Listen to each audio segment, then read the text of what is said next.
앞 영상까지 벤담에 대해서 설명을 드렸고, 지금부터는 존 스튜어트 밀 법철학에 대해서 설명을 드립니다. 존 스튜어트 밀의 아버지 제임스 밀은 벤담의 제자였다, 이렇게 말씀을 드렸죠. 어려서 가난하게 태어나서 자수성가를 한 다음에 학문에 관심을 두고 벤담에게 배우게 됩니다. 어떻게 보면 제임스 밀도 상당히 유명한 사람인데요. 그 아들 존 스튜어트 밀 때문에 그 유명세가 조금 줄었다, 이렇게 볼 수도 있겠습니다. 벤담이 어려서부터 상당히 똑똑했다, 이렇게 말씀을 드렸는데, 존 스튜어트 밀은 벤담보다도 더 똑똑했던 것 같습니다. 아버지 제임스 밀은 존 스튜어트 밀에게 그리스 철학, 특히 플라톤하고 아리스토텔레스 철학을 가리키게 되는데요. 상당히 깊은 수준까지 학습이 진행됩니다. 그것뿐만이 아니고 당시에 애덤 스미스의 경제학과 리카도의 경제학, 또 벤담의 공리주의까지 존 스튜어트 밀에게 교육을 하게 되고, 존 스튜어트 밀은 그러한 사상을 나름대로 일정한 수준까지 잘 따라오게 됩니다. 12살 되던 해에 프랑스 몽펠리에라는 곳에 1년 동안 갈 일이 있었는데요. 거기서 제레미 벤담의 형제 사무엘 벤담과 1년 동안 함께 있게 되는데, 나이 차이는 꽤 나겠죠. 그런데 이 몽펠리에 과학대학에서 존 스튜어트 밀이 청강을 하게 돼요. 그래서 그 청강하는 과정에서 화학하고 생명학, 또 수학의 수준 높은 수준까지 공부를 하게 됩니다. 그런 다음에 영국으로 돌아와서 17, 18살 되던 1823년경에 아버지의 영향으로, 어떻게 보면 백이죠. 아버지의 영향으로 동인도 회사에 취업을 하게 되고, 거기서 32, 3년을 이렇게 있는 과정에서 상당한 고위직까지 진급을 한 이후에 영국 의회 의원, 요즘 우리나라를 치면은 국회의원이죠. 국회의원까지 하게 되고, 그 이후에 1873년, 우리나라를 치면은 대원군이 물러난 그 해죠. 1873년에 사망을 하게 됩니다. 거의 70살 정도 산 것 같은데요. 그런데 이 존 스튜어트 밀은 40대 후반에야 결혼을 하게 되는데요. 존 스튜어트 밀이 결혼했던 여성은 존 스튜어트 밀이 한 20년간 마음속에 품고 있던 여성이었어요. 근데 그 여성이 다른 남자와 결혼을 하고 애도 이렇게 가진 상태였는데, 그 남편이 사망을 하게 되고, 남편이 사망한 이후에 존 스튜어트 밀은 그 여성과 결혼을 하게 됩니다. 그런데 불행하게도 결혼한 지 7년이 지난 해에 그 여성은 프랑스 아비뇽에서 사망을 하게 되는데요. 존 스튜어트 밀은 국회의원을 마친 다음에 아내가 죽었던 프랑스 아비뇽에 가서 거기서 사망을 했습니다. 어쨌든 존 스튜어트 밀은 좀 낭만적인 사람에 속하는데요. 그런데 이 존 스튜어트 밀이 1823년에 동인도 회사에 취업을 했다, 이렇게 말씀을 드렸는데, 그로부터 2년 후에 신경쇠약에 걸리게 됩니다. 앞에서 제임스 밀, 아버지 제임스 밀이 애한테 얼마나 교육을 시켰고 이런 걸 들어봤을 때 신경쇠약 걸리는 게 정상일 수도 있겠다, 이런 생각이 드는 형태인데요. 어쨌든 이 존 스튜어트 밀이 신경쇠약에 걸리고 나서야 드디어 벤담의 공리주의에서부터 벗어나게 됩니다. 존 스튜어트 밀은 벤담은 너무나 형식적인 행복을 얘기한다, 또 너무나 계산적이고 논리적으로만 행복을 접근한다, 이렇게 봤습니다. 그래서 존 스튜어트 밀은 어떤 식으로 생각을 바꾸는가 하면은, 인간은 행복이나 이익만을 목표로 살지는 않는다는 거예요.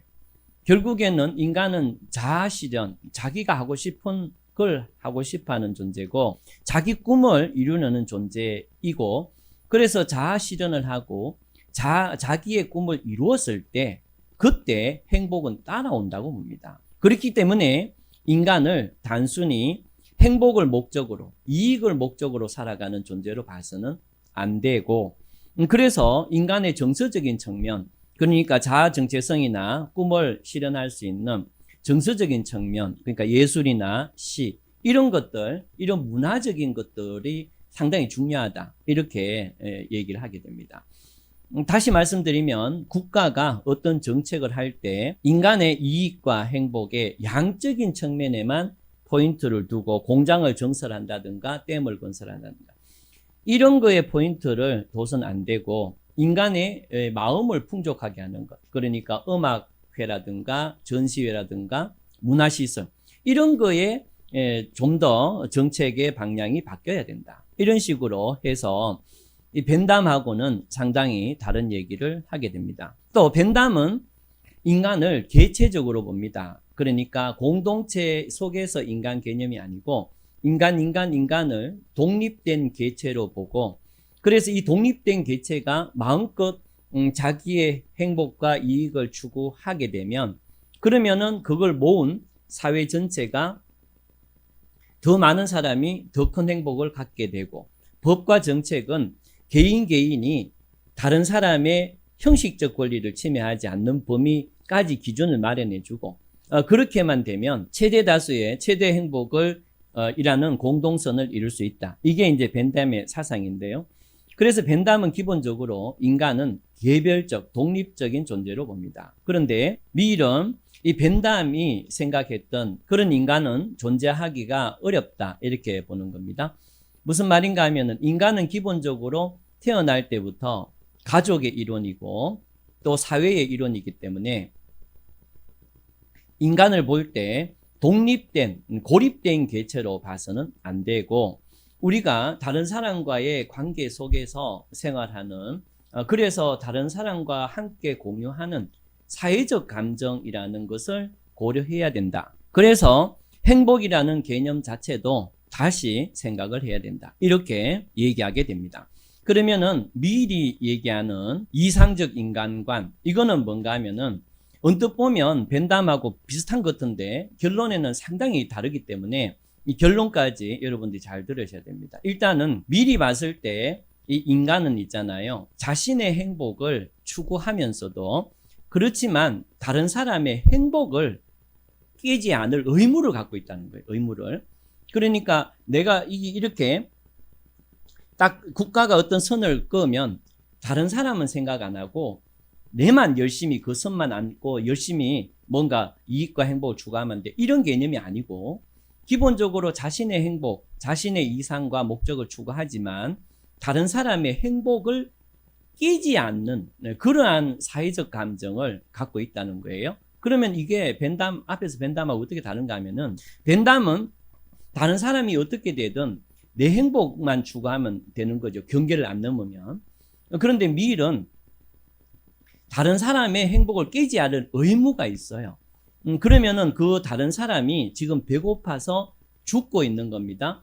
배고파서 죽고 있어서 나한테 와서 제발 먹을 거 하나 달라. 이렇게 얘기하면 적어도 그 사람의 행복을 깨지 않을 의무가 있기 때문에 그 사람이 배고파 죽든 뭐 하든 내가 간섭하지 않는 게 아니고 그 사람이 행복이 깨지지 않도록 내가 조치해야 될 의무까지가 있는 게 바로 인간 사회다. 이렇게 보는 거죠. 그러니까 나의 행복을 추구함과 동시에 다른 사람의 행복을 깨지 않을 의무를 갖고 있는데 그 깨지 않는다는 것은 다른 사람이 엄청나게 불행할 때 그 불행을 제거시켜야 될 의무가 다른 사람, 즉 나에게 있다는 거예요. 그렇기 때문에 나는 그 사람에 대해서 빵을 하나 줄 의무가 존재하게 된다는 겁니다. 그러니까 기본적으로 벤담처럼 기계적으로 선을 긋고 내 이익만이 아니고 사회적 감정을 함께 갖고 있는 그 역할까지 해야 진정한 행복이, 이 사회의 행복이 존재하게 된다. 이런 식의 사고가 미래 사고예요. 그러면은 이 미래 사고가 어떤 영향을 끼치는가 하면은 결국에는 한 개인은 다른 개인에 대해서 행복을 깨지 않을 의무, 그러니까 그 사람이 엄청 불행해졌을 때는 도와줄 의무까지가 있는데 이거를 국가나 사회로 확대하면 결국에는 국가나 사회가 불행한 사람에 대해서 그 도덕적 감정을 바탕으로 한 행복을 깨지 않을 의무, 그러니까 도와줄 의무까지 국가나 사회가 갖게 된다는 얘기입니다. 그러면 결국에는 이것은 어떤 식으로 발전하게 되는가 하면은 국가가 불행한 사람에 대해서 행복을 보존해야 될 의무를 국가가 갖게 되는 거죠. 바로 이것이 바로 오늘날 복지국가의 이론적 기초가 됐다는 겁니다. 그래서 밀은 질적공리주의니 자유론이니 이런 걸 강조하긴 하지만 이 사람의 가장 큰 기여는 바로 오늘날 복지국가가 등장하게 되는데 막연한 망상이 아니고 우리의 사고에서 이론적 틀을 제시하는 그런 역할을 밀이 했다는 겁니다. 그래서 법철학적으로 보면 사회법과 관련된 것, 사회권과 관련된 법체계의 필요성이 이 밀의 사고에 의해서 나오게 됐다. 이것이 법철학에서 밀이 기여한 가장 큰 특징이다. 이렇게 볼 수가 있겠습니다. 자, 긴 영상을 공리주의에 대한 법철학 긴 영상을 설명을 드렸는데요. 그러면 다음 영상은 법 공부를 조금만 해본 사람은 알만한 사람 예링에 대해서 예링의 법철학에 대해서 설명을 드립니다. 그러면 다음 영상에서 뵙도록 하겠습니다. 감사합니다.